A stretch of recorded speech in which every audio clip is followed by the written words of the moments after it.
Есть в биологии такой термин – конвергентная эволюция. Это когда разные организмы, которые живут в одинаковых условиях, становятся очень похожими друг на друга. Как, например, рыбы и дельфины. С танками история примерно такая же. Вроде школы танкостроения разные, а машины похожи как близкие родственники. Особенно по части вооружений. У каждого есть пушка и 2-3 пулемета.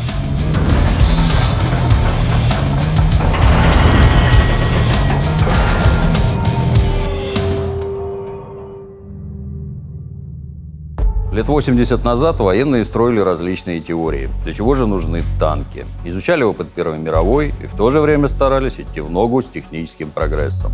Результаты этой работы, воплощенные в броне, сегодня стоят в музеях.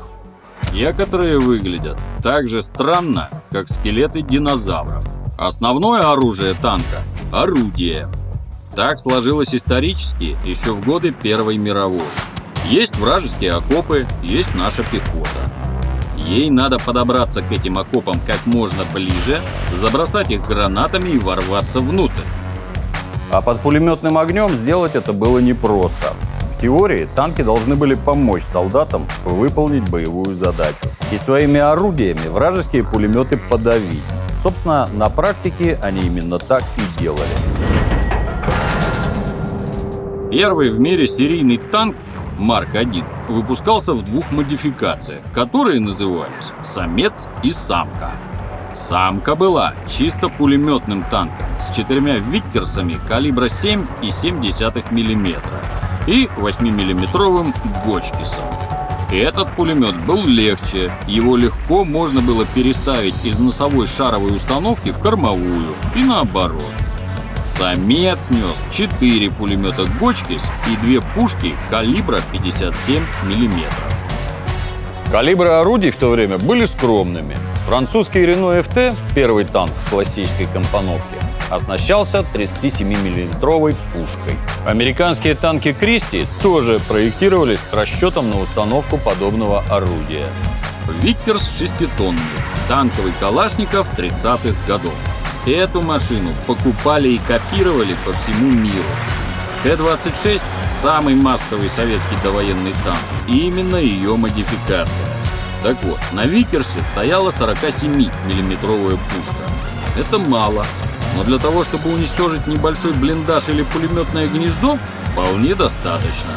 А других целей у танков в то время не было. Хотя первый звонок о том, что пушка им нужна не только для борьбы с пехотой, прозвенел незадолго до конца Первой мировой войны. Английские ромбы выпускались либо в формате чисто пулеметная «Самка», либо «Самец» с 2 пушками и пулеметами. Но у этого Марк-5 все не так. У него один спансон, это вот этот выступ, в котором расположены вооружения, пулеметный от «Самки», а второй пушечный от «Самца». Это гибрид. Они появились после 24 апреля 1918 года, когда у французского городка Вильер-Бретон произошел первый в истории танковый бой. 3 английских танка Марк-4 сошлись с 3 немецкими А-7 «Фау». 2 англичанина были чисто пулеметными. И оказалось, что они ничего не могут сделать своим германским оппонентам. За всех пришлось отдуваться одной единственной пушечной машиной. После этого боя англичане переоборудовали некоторое количество танков-самок, поставив на них одну пушку. Но поскольку в Первую мировую танковые бои были редкостью, далеко идущих выводов никто не сделал. Те же англичане продолжали конструировать чисто пулеметные танки до середины 30-х годов. Одним из главных требований к танковому пулемету было то, чтобы он мог долго вести стрельбу. Поэтому долго использовались пулеметы с водяным охлаждением, такие как Виккерс и Максим. У них проблема перегрева ствола стояла не очень остро. Также было очень важно, чтобы при необходимости пулемет можно было снять с танка и использовать как обычно. А еще был нужен большой боекомплект. Чтобы стрелянные гильзы не мешали экипажу, на пулемет вешался специальный мешок для их сбора. Вплоть до начала Великой Отечественной войны на всю советскую бронетехнику ставился пулемет Дегтярева-Шпагина ДТ-29. У этого пулемета был барабанный магазин на 60 патронов. Стрелку приходилось часто его менять. Это минус. Но компактного пулемета ленточного питания у СССР в то время просто-напросто не было. Так что ДТ-29 был не самым плохим вариантом. Чтобы уменьшить его габариты, конструкторы разработали складной металлический приклад. Его устанавливали на танковую версию вместо деревянного, как на пехотной. Пулемет мог ставиться как в спарке с орудием, так и в шаровой установке. В любом случае, его можно было при необходимости снять и поставить на сошки, которые входили в комплект. После Первой мировой стало ясно – танки нужны. Но единого мнения, как и зачем их использовать, не сложилось. Для конструкторов это было время поиска и экспериментов. Пока в 30-е годы не появилась специализированная противотанковая артиллерия, главным врагом танков оставалась пехота. Обычные полевые пушки не могли с ними бороться эффективно. Для них танки были слишком быстрой целью. Поскольку наращивать броню смысла вроде как не было, ее хватало. Чтобы защитить экипаж и механизмы от пули и осколков, конструкторы стали увеличивать огневую мощь. Апофеозом инженерной мысли на данном направлении стали многобашенные танки. Один из наиболее ярких примеров – советский танк Т-35. Броня у него была так себе, до 50 мм во лбу и мм 20 по бортам. Зато остальные параметры машины впечатляют. 3 метра 43 сантиметра в высоту, 9 метров 72 сантиметра в длину, 3 метра 20 сантиметров в ширину, 5 башен, 3 пушки, 1 76-миллиметровый короткоствол и 2 45-ки, 6 пулеметов. В общем, 50 вооруженных до зубов тонн. Настоящий сухопутный линкор, способный устроить ад на переднем крае противника. Тем более, что применяться подобные танки должны были группой, следуя за артиллерийским огневым валом. Но все-таки многобашенных танков помногу не строили. Это были дорогие машины. А когда о себе заявила противотанковая артиллерия, от них и вовсе отказались. Потому что построить такой аппарат с противоснарядным бронированием – это почти ненаучная фантастика.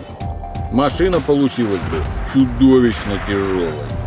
В общем, чтобы сохранить массу танков и их габариты в разумных пределах, пришлось ограничиться всего одной башней. Эксперименты с вооружением в 30-е годы велись смело и с размахом. Например, на советские легкие танки БТ пытались поставить 250-килограммовые реактивные снаряды для борьбы с вражескими дотами. Были и более экзотические вещи, типа танков на радиоуправлении, кстати, применявшихся в бою, фактически подразделения боевых роботов. Из всех экспериментов дольше всех продержались в серии огнеметные танки. Огнемет появился еще до Первой мировой, но проявил себя именно в окопной войне. Военные отмечали его сильное психологическое воздействие. Пехота, которая выдерживала даже самый жестокий артиллерийский обстрел, теряла стойкость, когда в дело шел огонь. Естественно, идея объединить два чудо-оружия, танк и огнемет, родилась очень быстро.